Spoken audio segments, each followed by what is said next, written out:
Oui Vincent, alors je suis au milieu des volailles dans une ferme qui est spécialisée depuis les années 60 dans la reproduction et la vente de volailles, aussi bien des canards, des pigeons que des poules. Je retrouve tout de suite Bertrand, vous êtes à la tête de cette ferme élevage.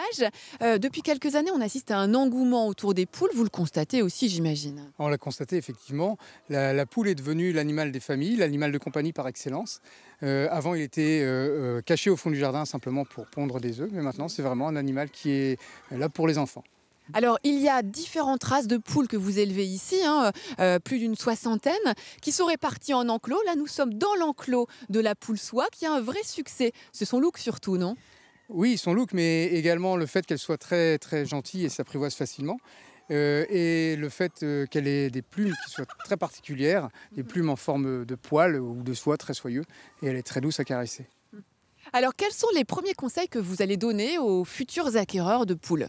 Alors, acquérir des volailles chez soi, c'est en être responsable. Surtout, faire attention à l'alimentation qu'on leur apporte. Oui. Il est essentiel de faire attention à chaque âge, à chaque stade de la vie de la poule correspond une alimentation particulière. Il faut aussi un abri, ça c'est systématique.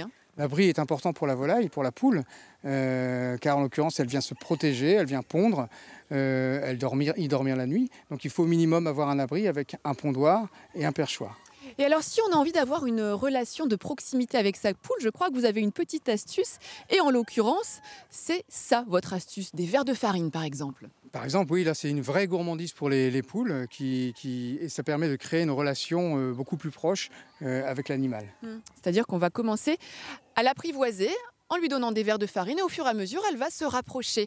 Quelles sont les autres races qui sont très prisées aujourd'hui par les Français?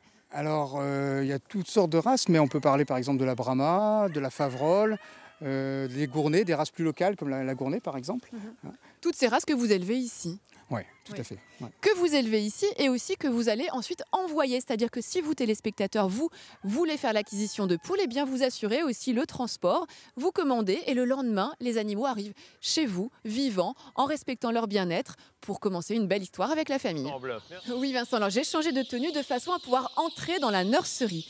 Derrière moi, vous pouvez apercevoir quelques petits poussins, mais ce n'est qu'un échantillon par rapport à la quantité de poussins qu'il y a à côté de moi. Je vais faire attention de n'écraser personne afin de rejoindre Bertrand.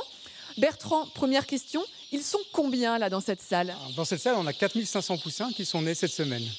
C'est énorme. Alors, juste pour préciser aux téléspectateurs, cette tenue est obligatoire pour des raisons sanitaires. Pour maintenir les poussins en bonne santé, tout à fait, oui. Parce qu'ils n'ont qu'une semaine, ils sont encore extrêmement fragiles. Ouais, c'est impressionnant le bruit qu'il y a autour de nous. Bertrand, vous faites naître 50 000 volailles chaque année. C'est un processus qui est bien rodé. Au départ, il faut bien évidemment un mâle et une femelle. Oui, c'est ça, l'histoire commence par les parents. Donc on va sélectionner les meilleurs reproducteurs pour faire les meilleurs œufs, les plus beaux poussins par après. Alors, une fois que les œufs sont pondus, qu'est-ce que vous faites? Les œufs sont pondus, on les rassemble et ensuite on les regroupe pour les mettre dans un incubateur, donc qui est une machine, une grosse couveuse, dans laquelle on va mettre les œufs pendant 21 jours, les chauffer, les retourner, pour pouvoir faire naître le poussin à la fin du processus. Est-ce qu'il y a une autre manipulation que vous allez faire justement pendant ces 21 jours? Pendant les 21 jours, on va faire un mirage, qui est une sorte d'échographie qui nous permet vraiment de découvrir l'intérieur de l'œuf et de voir si le poussin se développe correctement. Alors, une fois que le petit poussin va commencer à percer sa coquille, qu'est-ce que vous allez faire? On va regrouper à nouveau les œufs dans un éclosoir, qui est un appareil qui permet de faire naître les poussins. Et ensuite, chaque poussin sera vacciné individuellement. Et ensuite, ils sont amenés ici. Dans la poussinière, où ils seront élevés jusqu'à l'âge de 10 semaines.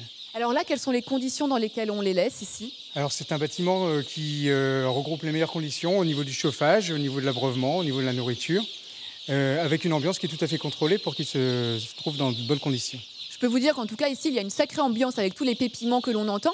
Dites, il y en a de toutes les couleurs, toutes les races sont représentées ici, il n'y a pas de problème de mélange, vous allez tous savoir les distinguer? Voilà, c'est un petit peu compliqué au départ parce que c'est vrai qu'on a l'impression qu'ils se ressemblent tous. Ils ont tous leurs caractéristiques, que ce soit la poule naine, la grande race, avec des fois des plumes aux pattes ou alors une crête double. Voilà, ça permet de les distinguer facilement. Il y a sacrée ambiance ici, en tout cas c'est assez impressionnant d'être entouré de ces 4500 poussins.